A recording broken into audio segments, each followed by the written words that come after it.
sa ulo ng mga humahataw na balita. Hataw Balita. National Security Council hindi naniniwalang act of war ang bagong water cannon attack ng China sa mga barko ng Pilipinas sa West Philippine Sea. Hataw Balita. Department of Foreign Affairs ipinatawag si Chinese Ambassador Huang Zilian dahil sa pinakabagong insidente sa WPS. Hataw Balita. Kalabing-isang batch ng mga Pilipino na nirepatriate ng pamahalaan mula sa Israel nakauwi na sa Pilipinas. Kabuang bilang ng Pinoy repatriates maabot na sa halos 400. Hataw Balita. Mga kabayan, Black iginit na dapat ideklara na iligal ang paglipat ng confidential funds sa Office of the Vice President noong 2022. Hataw Balita. Senado pinaiimbestigahan ang mga umano'y kasong kinasasangkutan ng religious group na pinangungunahan ni Apollo Kibuloy. Hataw Balita. At bawas presyo sa oil products inaasahang ipatutupad ngayong araw. Hataw Balita. Una sa ating mga humahataw na balita. Naniniwala ang National Security Council na hindi may tuturing na act of war ang nangyaring pambobomba ng tubig ng China Coast Guard sa mga barko ng Pilipinas na nasa resupply mission sa Ayungin Shoal noong linggo, December 10. Ito'y kahit nakasakay sa isa sa mga supply boat si Armed Forces of the Philippines Chief of Staff, General Romeo Browner Jr. Ipinaliwanag ni National Security Council Assistant Director General Jonathan Malaya na ang naturang insidente ay isang seryosong aksyon na nakapagpapataas ng tensyon sa rehiyon. Pakinggan natin ang pahayag ni National Security Council Assistant Director General Jonathan Malaya. But is this an act of war?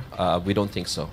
No, this is just part of the cat and mouse game that China seems to be utilizing to further its own interest. Paliwanag naman ni AFP spokesperson Carlo Medel Aguilar, nakasakay sa unay sa May 1 vessel ang AFP Chief of Staff upang personal na makita ang ginagawang pambubuli ng China at ihatid ang mensahe ng Pangulo sa mga tropa na nakaistasyon sa BRP Sierra Madre. Pakinggan natin ang pahayag ni AFP spokesperson Carlo Medel Aguilar. It was a regular RORE mission for us. Of course, there were contingencies prepared because of the presence of the Chief of Staff. But he was there to experience for himself, firsthand, what China is doing to our RORE mission.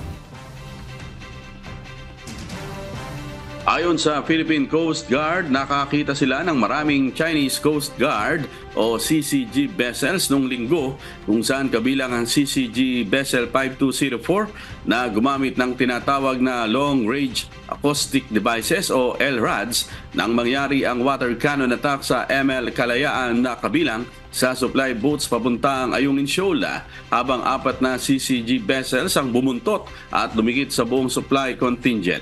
Bukod pa ito sa Chinese militia vessels na kasamang humaharang sa Philippine vessels. Pakinggan po natin ang pahayag ni Philippine Coast Guard spokesperson Commodore J. Tariela. In total, the Philippine Coast Guard has documented the presence of all these Coast Guard vessels. There were 7 of them. This is the first time that we were able to see such numerous number of China Coast Guard vessels deployed to prevent the Philippine government in completing our resupply operation in Ayungin Shoal. Hataw Balita. Ipinatawag ng Department of Foreign Affairs o DFA si Chinese Ambassador Huang Zilian ukol sa nangyaring panibagong insidente ng pambobomba ng tubig ng Chinese Coast Guard sa barko ng Pilipinas habang nasa resupply mission sa Ayungin Shoal. Ayon sa tagapagsalita ng DFA na si Maria Teresita Daza, pag-aaralan ding mabuti ng kagawaran ng panawagan na ideklarang persona non grata ang Chinese ambassador. Pakinggan natin ang pahayag ni DFA spokesperson Maria Teresita Daza. It's something that will have to be seriously considered whether it merits to have an ambassador be considered a PNG. Because as I also want to express, PNG, when you do that, that is at a certain level already, and there are both intended and unintended consequences. Ilang senador na rin ang nagpahayag ng pagkadismaya sa Chinese envoy dahil umano sa kawalan ng aksyon nito na mapahupa ang tensyon sa pagitan ng Pilipinas at China sa West Philippine Sea. Tinawag na walang puso ni Senate President Juan Miguel Zubiri ang China kasunod ng magkakasunod na pag-atake sa civilian at humanitarian missions sa West Philippine Sea. Bunso nito na una nang hinikayat ni Senator Zubiri si Pangulong Ferdinand Marcos Jr. na pauwiin na ng China si Ambassador Wang Zilian. Samantala, iminungkahi rin ni Senate Special Committee on Maritime and Admiralty Zones Chairperson Francis Tolentino na pauwi na ng Pilipinas si Philippine Ambassador to China, Jaime Flor Cruz. Hataw Balita. Ilang mahalagang usapin ang inaasahang matatalakay sa pulong ng ASEAN member states at Japan na inaasahang dadaluhan ni Pangulong Ferdinand Marcos Jr. kabilang ng nangyayaring tensyon sa West Philippine Sea. Ayon kay DFA Officer of ASEAN Affairs Assistant Secretary Daniel Espiritu, malaki ang posibilidad na mapag-usapan sa summit ang panibagong water cannon incident ng Chinese Coast Guard sa mga barko ng Pilipinas sa West Philippine Sea. Pakinggan po natin ang pahayag ni DFA Officer of ASEAN Affairs Assistant Secretary Daniel Espiritu. They will discuss South China Sea, East China Sea, Myanmar, North Korea, and other international developments that have a bearing on ASEAN. Probably in general, because definitely they will be talking about international developments and regional developments, and among them are developments in the South China Sea and East China Sea. But it will be discussed within the ASEAN context. We don't have details on that yet. Sa sentro rin ang pulong sa usapang pang-ekonomiya o kalakalan ng ASEAN at Japan. Ilang business meetings rin ang dadaluhan ng Pangulo sa sideline ng International Forum. Ayon sa DFA, ito ay pagpapatuloy sa nasimulang pag-uusap na ukol sa pamumuhunan ng Japanese business leaders noong Pebrero. Isinasapinal rin ang pulong sa pagitan ni Pangulong Marcos at Japanese Prime Minister Fumio Kishida. Hindi rin tiyak kung matatalakay dito ang tinatawag na Reciprocal Access Agreement o RAA sa pagitan ng Pilipinas at Japan. This is important because I remember during our last briefing, one of the questions posed here was what happened to the pledges before, right? So this will be an opportunity for us to see what the progress are. I cannot confirm this, but it could be a matter of bilateral discussion between the Philippines and Japan. Hataw Balita. Samantala, papapurbahan ng National Task Force for the West Philippine Sea o NTF-WPS kay Pangulong Ferdinand Marcos Jr.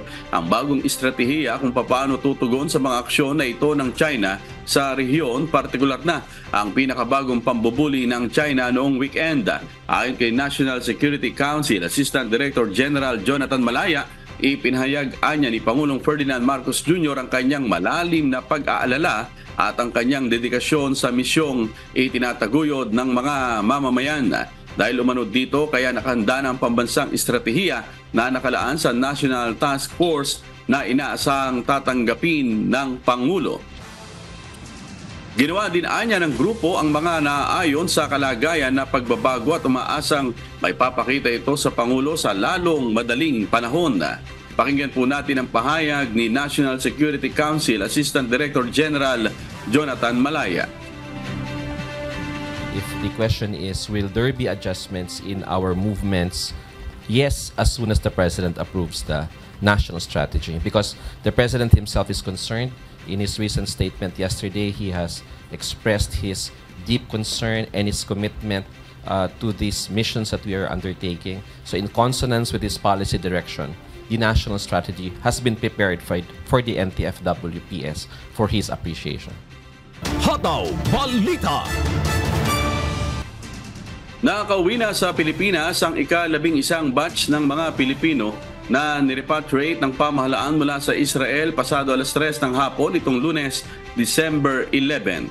Binubuo ang mga ito ng 27 overseas Filipino workers, kabilang na ang 25 caregivers at 2 hotel workers. Batay sa datos ng Department of Migrant Workers o DMW, mabot na sa 362 na mga Pilipino mula sa Israel ang nakauwi na ng Pilipinas magmula ng sumiklab ang gera sa pagitan ng Israel at Hamas militants. 16 sa mga ito ay pawang mga sanggol at bata. Buo ang suporta ng Department of Migrant Workers kasama ang Overseas Workers Welfare Administration at ang Department of Social Welfare and Development para sa mga OFWs na bumabalik sa Pilipinas. Ayon kay Hans Leo Kakdak, OIC ng DMW, nag-aalok sila ng mga tulong kabilang na ang airfare, hotel accommodations, livelihood assistance at transportation patungo sa kanilang probinsya. Hindi na ibinalik ang Confidential at Intelligence Funds o CIF ng ilang civilian agencies ng gobyerno sa pinal na bersyon ng 5.768 trillion pesos 2024 national budget na inaprubahan ng mga pinuno ng House at Senate contingents ng Bicameral Conference Committee. Ayon sa ilang mambabatas, hindi talaga ito naibalik at sa halip ay inilapat na sa mga security agency. Wala na rin ang panukalang 300 million pesos secret funds para sa Department of Information and Communications Technology o DICT at iniligay na lang sa cybersecurity efforts nito. Nananatili sa 9.5 billion pesos ang kabuang halaga ng CIF sa ilalim ng 2024 national budget kung saan kasama ang hindi ginalaw na 4.5 billion pesos na CIF ng Office of the President. Pakinggan po natin ang pahayag ni Senator Sani Angara. Hindi kasi nilipat yung iba sa CIF ng NICA, NSC. So, hindi mo masabing wala talaga, pero nalipat sa mga security agencies from civilian agencies. Hindi rin nagalaw ang special provision na ipinanukala ni Senate Deputy Minority Leader Risa Ontiveros na ipagbawal ang paggamit ng contingent fund para ipandagdag sa confidential at intelligence funds. Ngunit may exemption o kondisyon naman ito. Pakinggan po natin ang pahayag ni Senate Deputy Minority Leader Risa Ontiveros. Something like unless certified, urgently certified by the President. May condition na mahigpit naman din kasi mayroong extreme necessity. Sa ilalim din ng pinal na bersyon, dinagdagan ng 2 billion pesos ang pondo para sa Philippine Coast Guard habang aabot sa 8 to 10 billion pesos ang dagdag na pondo para sa Department of National Defense. Inaasang raratipikahan sa plenaryo ng dalawang kapulungan ng Kongreso ngayong araw ang pinal na bersyon ng national budget bago isumite sa opisina ni Pangulong Ferdinand Marcos Jr. Pakinggan po natin ang pahayag ni House Committee on Appropriations Chairperson Sal Dico. Natutuwa kami sa buong Senado at nag-agree po sila at pinatunayan nila na walang mangyayari katulad ng haka-haka na may mangyayari sa BICAM na maibabalik ang confidential fund, especially sa education. Hataw Balita. Naghain ng petisyon sa Korte Suprema ang Makabayan Block kahapon, December 11, na humihiling na ideklarang labag sa saligang batas ang paglipat ng confidential fund sa Office of the Vice President o OVP noong 2022. Isang petition for certiorari ang inihain sa Supreme Court at tulad ng mga naunang petitioner, nais din ng grupo na isauli ng OVP ang pera sa kaban ng bayan. Kasama rin sa respondent si Executive Secretary Lucas Bersamin at Budget Secretary Amena Pangandaman. Naniniwala si ACT Teachers Representative Franz Castro sa pamamagitan ng kanilang petisyon ay mapipilitan si Vice President Sara Duterte na sagutin ang mga tanong sa Kamara. Pakinggan po natin ang pahayag ni Representative Franz Castro. So ang prayer natin sa Supreme Court, ideklara null and void, unconstitutional itong pag-release, pag-request, pag-receive, paggasta nitong ni Sara Duterte nitong confidential funds. Dahil hindi kami sinagot sa budget hearing, kahit hanggang ngayon hindi pa rin siya nagsasalita tungkol doon sa paggasta niya no 125 million. Kaya ang panawagan talaga natin sa Supreme Court ay i-compel siya na sabihin, i-reveal kung paano niya ginasta in 11 days. Git pa ng Makabayan Block, unconstitutional ang paglipat sa pondo dahil walang batas hinggil dito. Pakinggan natin ang pahayag ni Attorney Nery Colmenares ng Bayan Muna. Violation din ng Constitution na nagsasabi na no money shall be paid out of the Treasury unless by appropriation provided by law. Samantala, wala pang tugon o reaksyon ang tanggapan ng pangalawang Pangulo sa bagay na ito. Hataw Balita. Pag-aaralan ng National Telecommunications Commission o NTC ang House Resolution na humihikayat sa kanilang suspindihin ang operasyon ng SWARA SAG Media Corporation na nag-ooperate sa ilalim ng business name na Sunshine Media Network International o SMNI. Ayon kay Puwersa ng Bayaning Atleta, Party List Representative Margarita Nograles, nadagdagan pa ang mga paglabag ng nasabing istasyon hindi lamang sa prangkisa nito kundi maging sa saligang batas at iba pang regulasyon gaya ng umano'y tahasang pagpapakalat umano ng maling impormasyon, paglilipat ng kontrol ng korporasyon ng walang approval ng Kongreso, kabigo ang sumunod sa 30% distribution ng ownership sa publiko at iba pa. Pakinggan po natin ang pahayag ni Puwersa ng Bayaning Atleta Party List Representative Margarita Nograles. That's why we are urging NTC to suspend muna habang nakikita natin na mukhang niloloko-loko tayo dito. It's summary lang para pakita po natin sa taong bayan ang mga violations that we have seen so far. Not just their franchise on Section 4, Section 10, Section 11, mukhang ngayon pati Section 12. Pati ang highest law of the land, ang Constitution natin, dalawang articles. Article 12 and Article 16. Kasalukuyan ding nakahain sa NTC ang isang administrative case laban sa SMNI dahil sa issue ng red tagging at maling paggamit ng platform.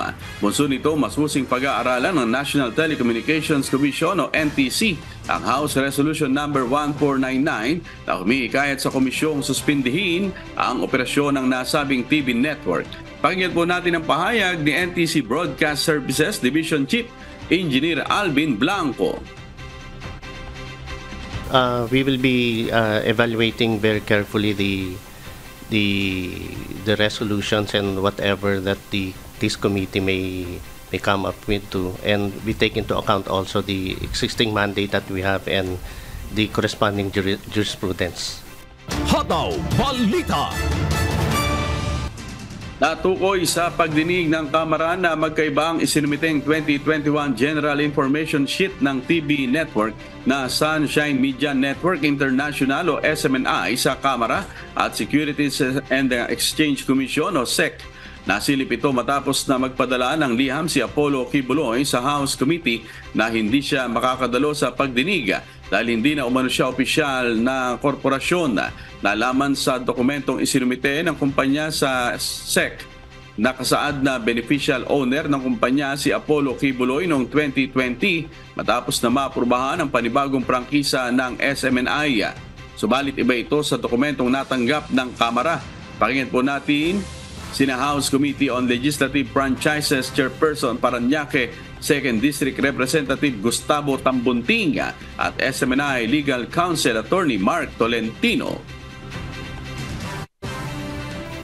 Iba yung sinabi nyo sa SEC, ibang sinabi nyo sa committee. Ano po totoo doon? Yung totoo po, yung sa SEC po. So fake ho yun na dito? Hindi man fake po. Maybe nagkamali yung nag-file po. Hataw Balita. Nagtungo sa Korte Suprema kahapon, December 11, ang mga asawa ng SMNI host na sina Jeffrey K. Eric Celis at Lorraine Badoy. Kasama ang kanilang abogado na si Attorney Harry Roque, naghain sila ng petition for certiorari and for habeas corpus. Hiniling nilang pakawalan ang dalawa mula sa detention facility ng House of Representatives. Ayon kay Attorney Roque, inabuso umano ng House Committee on Legislative Franchises ang kapangyarihan sa pag-cite in contempt sa dalawa. Labag din naman ito sa kanilang karapatan sa malayang pamamahayag at pananalita. Pakinggan po natin ang pahayag ni Attorney Harry Roque. Humihiling sa hukuman na mag-order na pawalan yung dalawang mga mamamahayag. Ito po ngayon ay makasaysayan para sa demokrasya. Importante pong ipaglaban ang karapatan ng malayang pamamahayag. Importante pong ipaglaban ang karapatan ng malayang pananalita. Sana mapapakinggan kami ng Supreme Court na medyo agabyado sila sa nangyayari. Hataw Balita. Inihain ngayon sa Senado ang isang resolusyon na layong imbestigahan ang umano'y mga kasong kinasasangkutan ng religious group na pinangungunahan ni Apollo Kibuloy. Sa ilalim ng Senate Resolution number 884 ni Senator Risa Ontiveros, inaatasan nito ang Committee on Women na kanyang pinamumunuan na imbestigahan ang sinasabing mga kasong kinakaharap ng religious organization. Kabilang narito ang umano'y large-scale human trafficking, rape at iba pang mga kaso ng karahasan. Naniniwala si Senator Ontiveros na ang isasagawang investigasyon ay makatutulong upang matukoy kung saklaw ba ng umiiral na human trafficking laws ang large-scale at systematic acts ng trafficking na umano'y itinatago sa likod ng mga religious organization. Hataw Balita. Sa iba pang balita, isang magnitude 5.1 na lindol ang muling yumanig sa baybay ng Kagwait sa Surigao del Sur bandang alas 5 o alas 6:52 ng umaga kahapon, December 11. Base sa ulat ng Philippine Institute of Volcanology and Seismology o PBOX, mayroong 10 kilometrong lalim ang lindol at tectonic ang origin nito. Wala namang naitalang pinsala at wala ring inaasahang aftershocks sa kabila ng naranasang lindol. December 2 nang yanigin ng magnitude 7.4 na lindol ang bayan ng Hinatuan, Surigao del Sur kung saan 3 ang nasawi. Habang 76 ang naitalang sugatan sa insidente. Nauna na rin niyanig ng magnitude 6.8 na lindol ang Kagwait kung saan umabot sa halos 2,000 ang naramdamang mga aftershock. Hataw Balita. Oy, meron ho tayong good news sa ating mga kasangbahay o mga kaibigan na motorista dahil ipatutupad po ang panibagong bawas o rollback sa presyo ng mga produktong petrolyo o mga kumpanya ng langis bukas o ngayon po yan, araw ng Martes. Batay po sa abiso ng mga oil company, bababa ng piso at 85 sentimos ang presyo ng kada litro ng diesel habang mababawasan naman ng piso ang 60 sentimos kada litro ang presyo ng gasolina. Sa kerosene naman, magkakaroon po ng rollback na piso at 40 sentimos sa kada litro nito. Ayon sa mga oil company, pangunahing dahilan na nakikita sa pababang presyo ng produktong petrolyo sa world market ay ang patuloy na pagbaba ng demand ng iba't ibang bansa. Gayunpaman, may posibilidad namang tumaas muli ang presyo ng mga produktong petrolyo sa susunod na linggo dahil sa paghikayat ng mga bansang Saudi Arabia at Russia sa ilang members ng Organization of the Petroleum Exporting Countries o OPEC na sumali sa gagawin nilang pagbawas sa supply ng langis. Hataw Balita. Oras alas 5:30 na po ng umaga.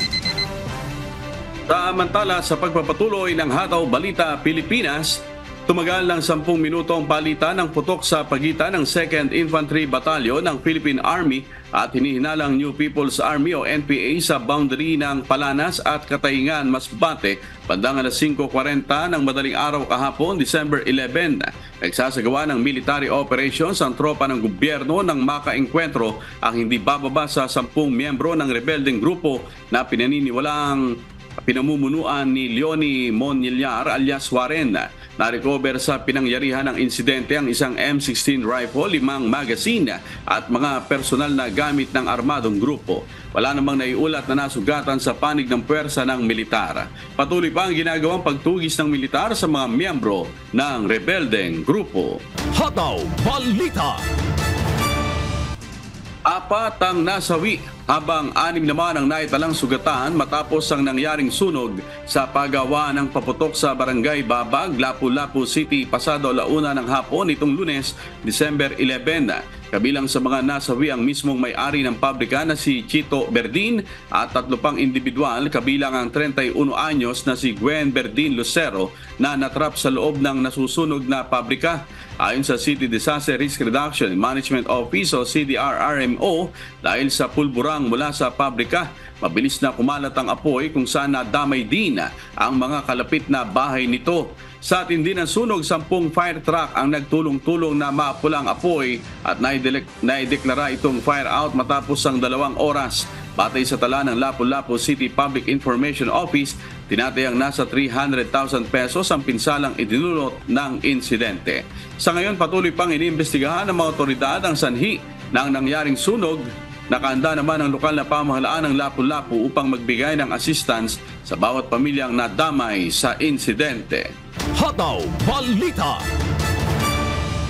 Tinulungan ng Batangas Disaster Response and Rescue Team o DRRT ng Members Church of God International ang mga nasugatan o nasaktan sa mga nangyaring aksidente sa iba't ibang bahagi ng Batangas Province. Si Ari Silvestre humahataw.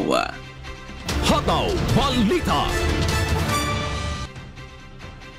Habang nakaistasyon ang Batangas Disaster Response and Rescue Team o DRRT ng Members Church of God International o MCGI, nasaksihan ng grupo ang isang aksidente sa pagpasok ng Diversion Road sa Barangay Inusluban, Lipa City. Sa pagdaan sa kalye ng isang humaharurot na motor, bigla na lamang nahulog ang sakay nito. Agad na pinuntahan ng MCGI DRRT Batangas ang nasaktang backride ng motor at nilapatan ng pangunang lunas. Nagtamo ang naturang biktima ng multiple abrasion at isang open wound sa panga.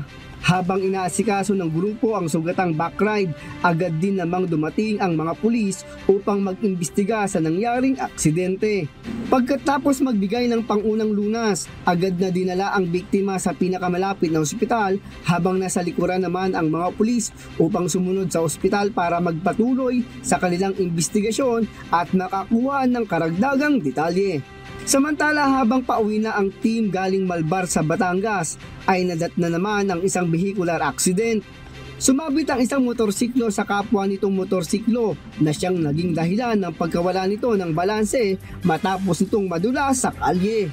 Agad ding binigyan ng pangunang lunas ang 4 na biktima na pawang mga residente sa Santo Tomas, Batangas. Nagtamo ang mga ito ng multiple abrasion kung saan isa sa mga ito ay nagkaroon ng isang open wound sa hita. Hindi naman na sila nagpadala sa ospital kaya naghintay na lang ang team na dumating ang kanilang mga sundo. Diyos ang aming sandigan, serbisyo publiko ang aming pinahahalagahan. Mula rito sa Batangas, Ari Silvestre, humahataw! Hataw Balita. Nasa 200 o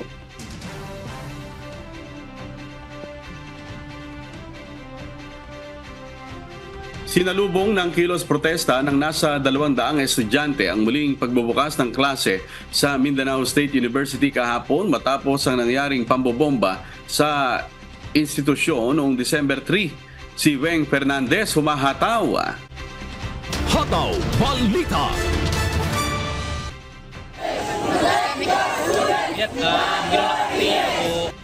Sinabayan ng Solidarity Rally ang unang araw ng muling pagbubukas ng klase sa Mindanao State University sa Marawi City kahapon December 11. Nasa 200 mga estudyante ang nagsagawa ng kilos protesta sa harap mismo ng administration building ng universidad.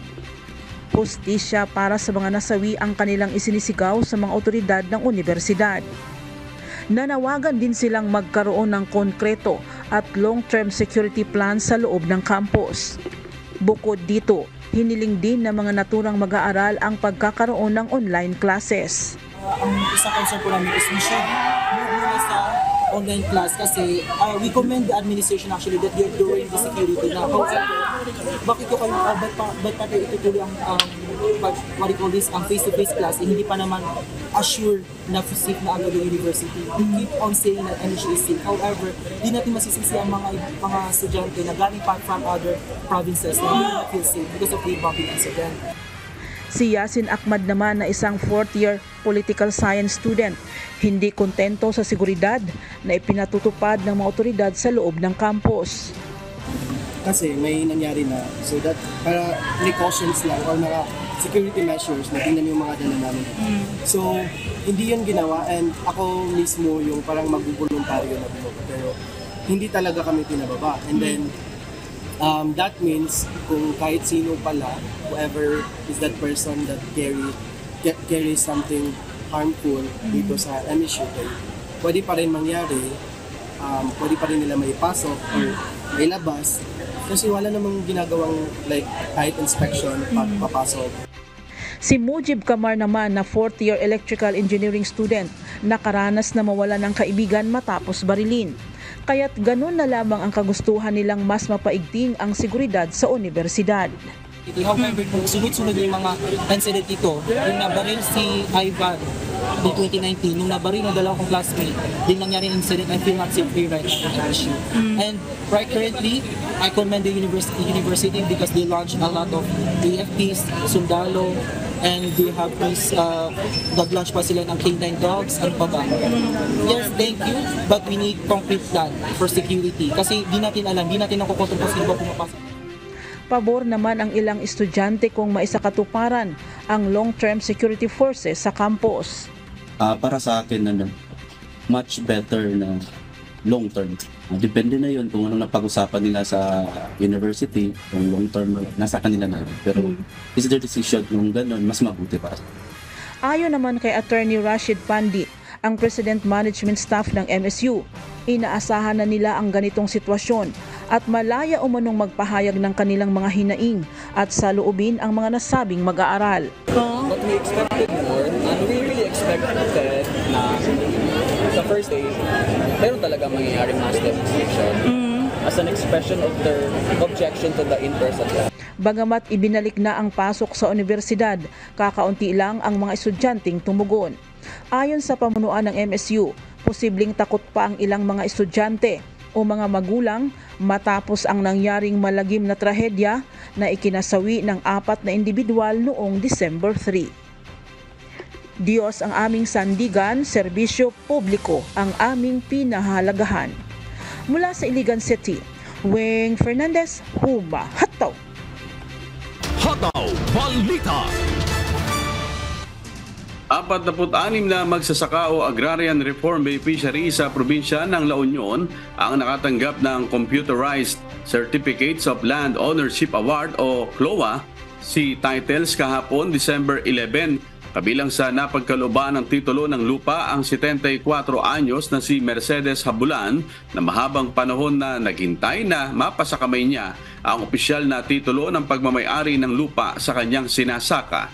Nasa mahigit 50 hektarya ng lupang sakahan ang mayroon ng titulo na ipinamahagi ng Department of Agrarian Reform, La Union Land Registration Authority, Registry of Deeds at ng Provincial Government of La Union. Hataw Balita. Binigyang pagkilala ang ilang pamilya mula sa bayan ng Apari at Santa Teresita sa lalawigan ng Cagayan dahil sa matagumpay na pagtatapos mula sa Pantawid Pamilyang Pilipino Program o 4Ps ng Department of Social Welfare and Development o DSWD Region 2. Nasa kabuuang 150 families ang nagtapos sa isinagawang seremonya ng pagtatapos. Sa bayan ng Apari, aabot sa 100 pamilya ang nagtapos sa nasabing programa habang nasa 50 pamilya naman sa bayan ng Santa Teresita. Nasa 25 college graduates naman mula sa Apari ang inabutan din ng tulong pinansyal habang nasa 10 college graduates naman ang nagmula sa Santa Teresita.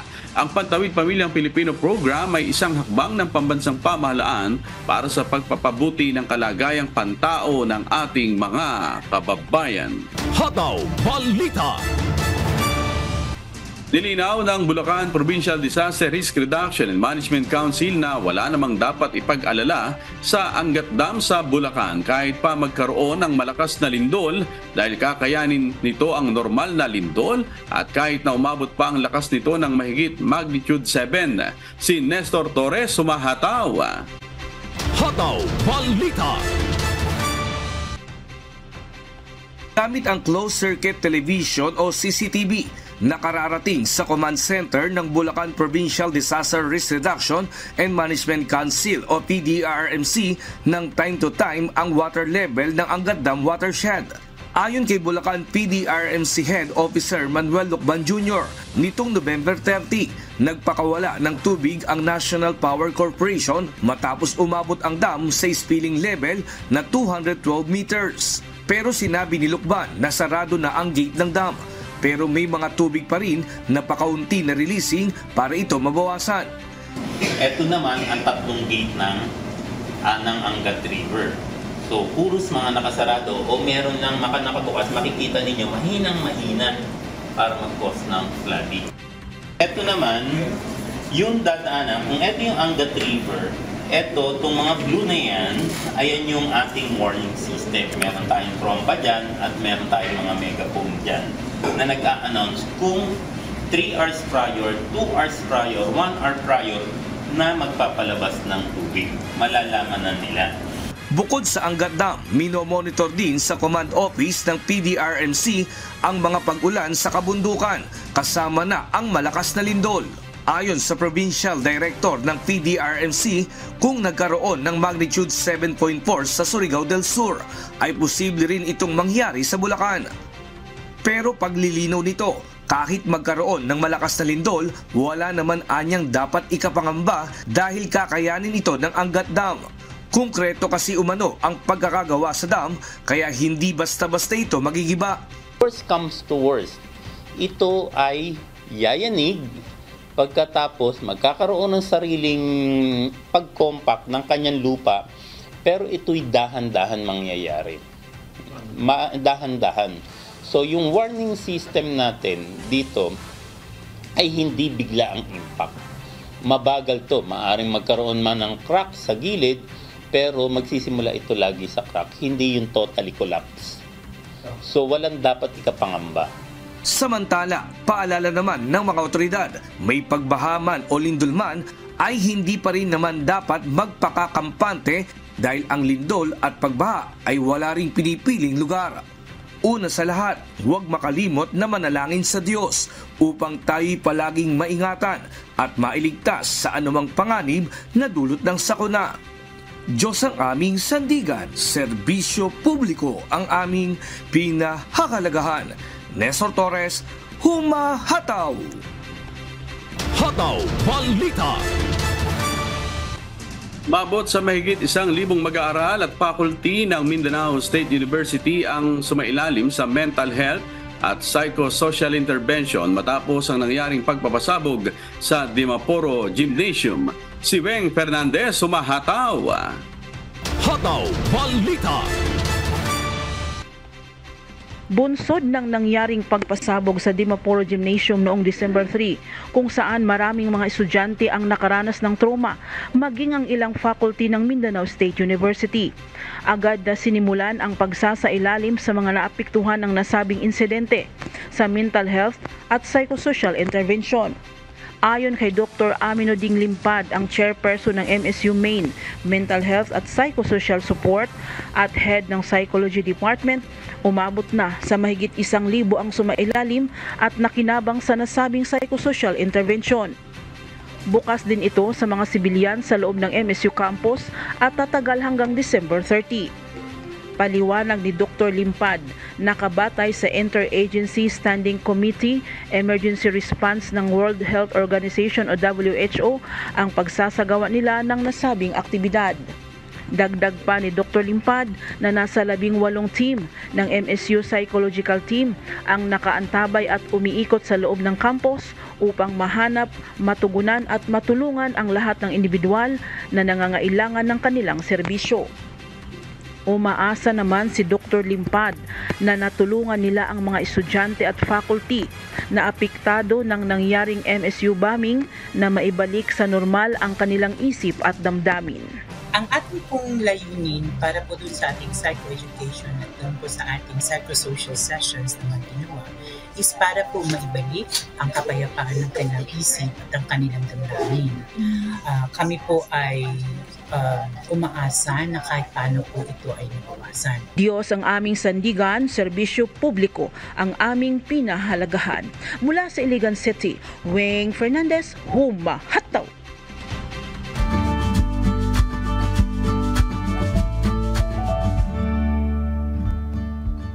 Alamin ang magiging lagay ng panahon sa iba't ibang bahagi ng bansa ngayong araw ng Martes. Panoorin po natin ang update mula sa Philippine Weather Bureau Pag-asa. Sa kasalukuyan ay umiiral na itong northeast monsoon o yung hanging amihan sa may extreme northern Luzon at aasahan natin na mamayang hapon hanggang mamayang gabi ay maaabot din ito yung ibang bahagi pa ng Luzon. Ngunit ngayong araw ay inaasahan pa rin natin ang patuloy ng pag-iral ng easterlies sa nalalabing bahagi ng Luzon, ng Visayas at ng Mindanao. Ito pong easterlies ay mainit na hangin na nagmula sa karagatang Pasipiko. Kaya naman asahan pa rin na possible pa rin na maging mainit yung ating panahon sa malaking bahagi ng ating bansa. Samantalang dito naman sa labas at loob ng ating Philippine Area of Responsibility ay wala pa rin tayo namamataan na low pressure area na maaaring maging bagyo sa mga susunod na mga araw. Kaya naman mababa pa rin tsansa na magkaroon tayo ng bagyo sa mga susunod na mga araw. And generally fair weather conditions pa rin bagamat may mga umiiral na mga isolated rain showers and thunderstorms. At para naman sa magiging lagay ng panahon sa Kalakhang Luzon ngayong araw, aasahan naman ang bagyo maulap hanggang sa maulap na kalangitan at mga mahihinang pag-ulan dito sa may extreme northern Luzon dahil yan sa pag-iral ng hanging amihan. At dito naman sa nalalabing bahagi ng Luzon, kasama na dyan yung Metro Manila, mga isolated rain showers and thunderstorms lamang ang maaaring magpaulan, ngunit generally fair weather conditions pa rin para sa buong maghapon.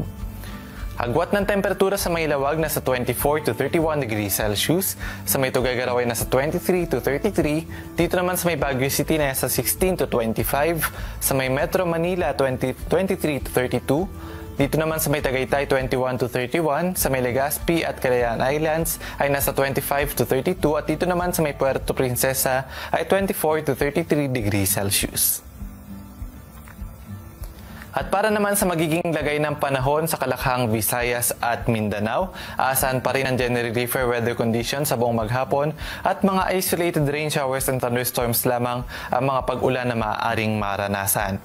At para naman sa kalagayan ng ating karagatan, sa ngayon wala pa rin tayo nakataas na gale warning sa namambaybayin ng ating bansa. Malaya makakapalaot yung ating mga kababayang mga isda at may maliliit na sasakyang pandagat dahil banayad hanggang sa katamtaman lang na mga pag-alon ang mararanasan sa malaking bahagi ng ating bansa maliban na lamang dito sa may extreme northern Luzon kung saan maaaring makaranas ang katamtaman hanggang sa matataas sa mga pag-alon.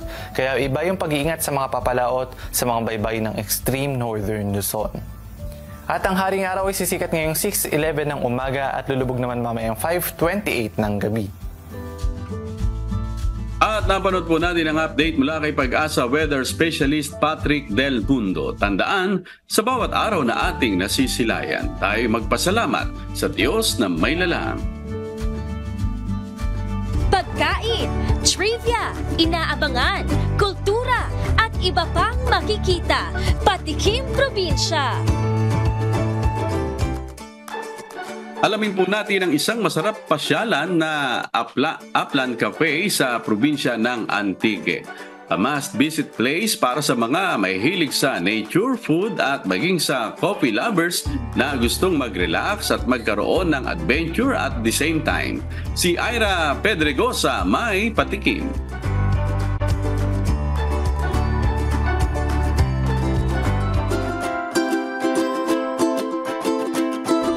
Magagandang islands, beaches at natural wonders ang ating pag-uusapan, aba, pasok dyan ang Antique Province na tahanan rin ng matataas na mountain peaks sa isla ng Panay. Kaya kung naghahanap ka ng tahimik na lugar at magandang tanawin para makapag-relax mula sa ingay ng kanayunan, Isa rito sa pwede mong bisitahin ang Terraza Upland Cafe. Dito lang sa Barangay Binanagan, Valderrama, Antique. Swak na swak ang lugar na ito para sa mga nature lovers, food and coffee lovers. Medyo challenging lang bago makarating dito sa Terraza dahil kailangan nating mag-trek sa bundok. Pero kering-kering nyo yan at super worth it.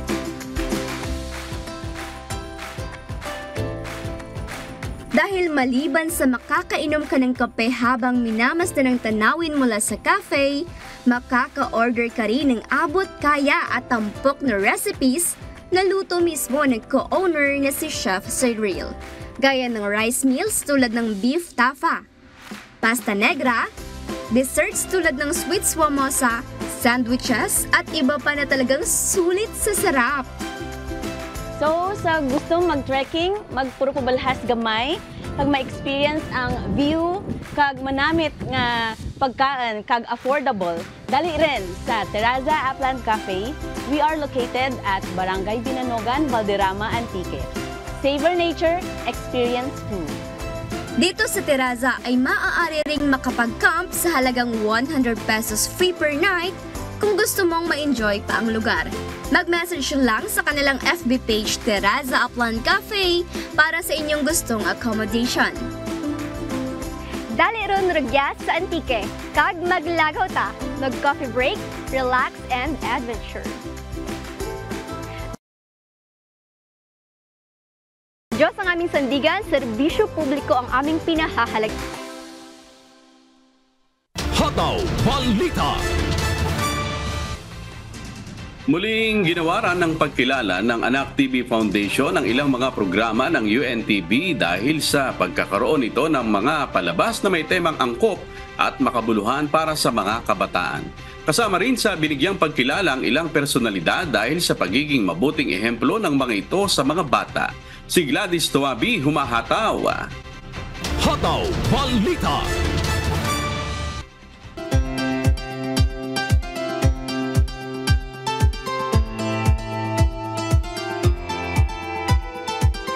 India sa pagkatuto at paghubog sa mga bata dahil anuman ang kanilang napapanood o napakikinggan ay maaaring magbigay impluensya sa kanila. Madalas pa nga ay pinaniniwalaan at ginagaya pa ng mga bata ang kanilang nakikita sa telebisyon at iba pang uri ng media platform.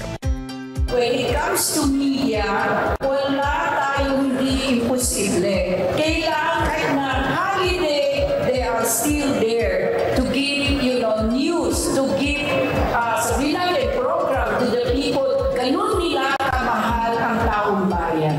Dahil dito, itinataguyod ng Anak TV Foundation ang media literacy partikular sa telebisyon at isinusulong din ang child-sensitive family television sa bansa upang masiguro na ang bawat napapanood ng mga bata ay kapupulutan ng aral at makabuluhang mga bagay.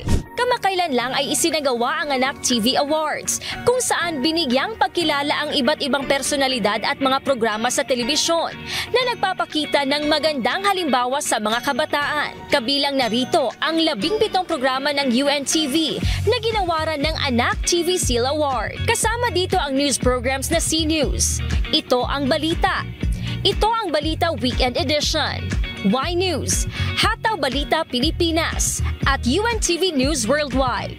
Gayun din ang Good Morning Kuya. Kinilala din ng Anak TV ang programang Doctors on TV, Huntahang Legal, KNC Show, UNTV Cup, Serbisyong Bayanihan, Life Saver, Manibela. Kasama rin sa binigyan ng recognition ng MCGI Cares Live, MCGI Cares Weekend, at How Authentic the Bible Is. Dahil public service ang pangunahing advokasya ng UNTV, ang mga naturang programa ay nagpapakita ng mabuting halimbawa ng pagtulong sa kapwa sa iba't ibang paraan. Mula sa usaping legal, pangkalusugan, emergencies, sports and charity, at iba pa. Bukod sa mga programa, ilang personalidad rin ang ginawaran ng Nat Makabata Star of 2023. Kabilang na sina Kuya Daniel Razon, Ate Arlene Razon, at C-News Anchor Aga Kaakbay. Habang ang Good Morning Kuya host na sina Joshua Junicio at Ira Mariano ay ginawaran ng Makabata Star Awards sa TV at online categories. This is a commitment na mas pagpaglihan at mas maging responsableng influencer para po sa ating mga kabataan. Salamat sa mga jurors at sa Anak TV for this recognition. Ang Makabata Award ay ibinibigay sa mga personalidad na nakapagbibigay ng magandang halimbawa sa mga kabataan. Mismong ang mga magulang ang namimili at bumuboto kung anong mga programa ang karapat-dapat makatanggap ng Anak TV Seal. Ang TV will always be there because TV is one venue where family can unite, can sit together, can discuss, can watch television program. That's why ang mga bumoto po na mga awardee ngayon, galing po yan sa mga magulang, mga estudyante, sa mga guro. Sa katunayan, ay naglilibot ang Anak TV team sa iba't ibang bahagi ng Luzon, Visayas at Mindanao para malaman ang pulso ng bawat magulang sa mga programang napapanood ng kanilang mga anak. Labis naman ang pasasalamat ng pamunuan ng UNTV sa pagkilalang ibinigay ng Anak TV Foundation at nangakong patuloy na magsusumikap na makapaghatid ng makabuluhang mga programa na magbibigay ng mabuting halimbawa sa mga kabataan.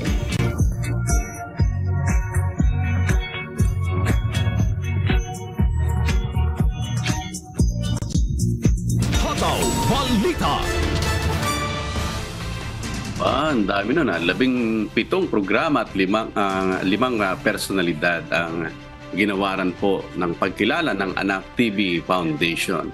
Salamat po sa Diyos at salamat din po sa Anak TV Foundation. Sa ngalan po ng lahat ng bumubuo po ng Hataw Balita Pilipinas sa family. Salamat po sa Anak TV Foundation sa inyo pong pagkilala at recognition na ipinagkaloob po sa amin. Ayan, salamat po sa Diyos at makakaasa po kayo na sa kalooban po ng Panginoon ay patuloy po kami magpapakita po ng magagandang halimbawa na may temang angkop at makabuluhan para po sa mga kabataan. At salamat po sa lahat din ng mga sumubaybay po sa atin ngayong umaga sa ating social media account sa Radyo La Verdad 1350 at sa UNTV 37. At day 7 na po tayo sa nagpapatuloy na mass indoctrination ng MCGI. Alas 7 pong muli ng gabi sa official social media accounts ng MCGI. Kabilang po ang MCGI channel, ang official YouTube channel ng Members Church of God International. Patuloy rin po namin kayong inaanyahan na makiisa sa Global Prayer for Humanity tuwing Lunes hanggang Biyernes alas 9:30 ng gabi. Ito po ay nakastream ng live sa lahat ng MCGI social media accounts. Ang Global Prayer for Humanity ay bukas po sa lahat, anuman ang inyong relihiyon o lahi. At sa aming ibabahaging mga salita ng Diyos na ating sandigan, mula sa Juan Kapitulo 15, talatang 13 hanggang 14. Walang may lalong dakilang pag-ibig kaysa rito, na ibigay ng isang tao ang kanyang buhay dahil sa kanyang mga kaibigan. Kayo'y aking mga kaibigan, kung gawin ninyo ang mga bagay na aking iniuutos sa inyo.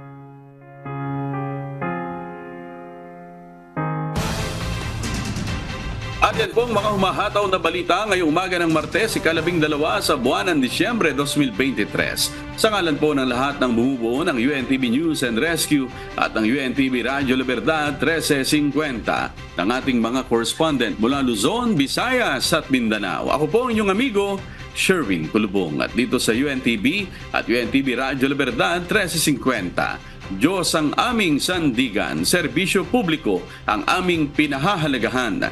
Susunod na po ang Good Morning Kuya. Salamat po sa Diyos at magandang umaga.